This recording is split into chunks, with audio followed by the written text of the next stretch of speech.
Civilization has gone through quite a strong growth phase over the last couple hundred years, but at the expense of the environment and at the expense of each other, really. The next evolution is to ensure that we look at everything holistically, so we can't do any more damage to the planet, and we need to make sure that we respect each other in the right way. I think it's important for our generation to make sure that we leave a legacy for our children. So the world that they will live in is going to be a better world and not a worse world than what we are living in now. My grandparents were from a little town in Italy. Most people would be growing their own vegetables and swapping with their neighbours. Other people are growing chickens and, swapping eggs and fruit.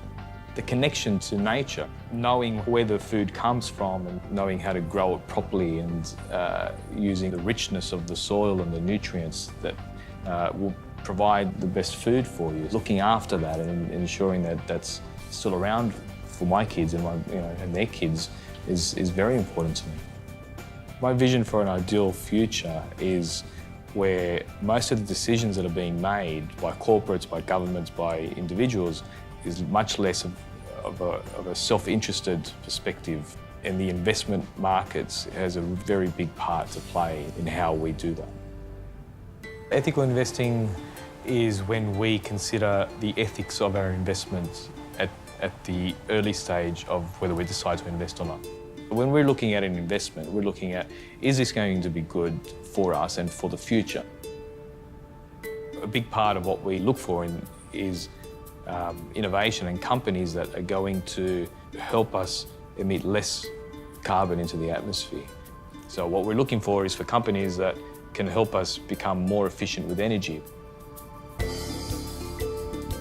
There's a myth that people have that if you invest ethically, you need to compromise on your investment returns and your performance in general.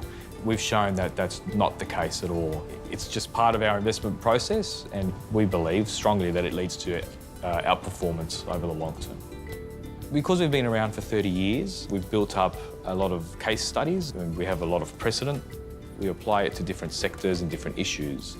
We try to be as consistent as we can and have the logical process that we can follow. Ethics is very different to morals and values, so everyone's morals and everyone's values can be different. From an ethical point of view, there usually is a right and wrong answer.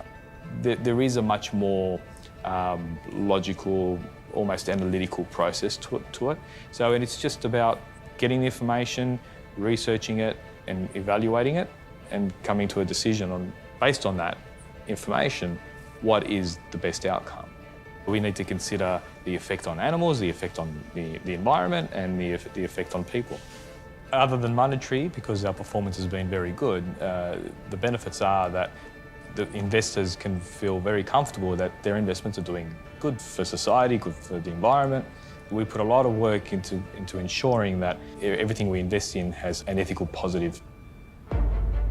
I love ethical investing and having that process is personally very satisfying because you're applying a skill or you're applying what I'm good at to something that could potentially be good for the planet and for everyone. So that is very satisfying.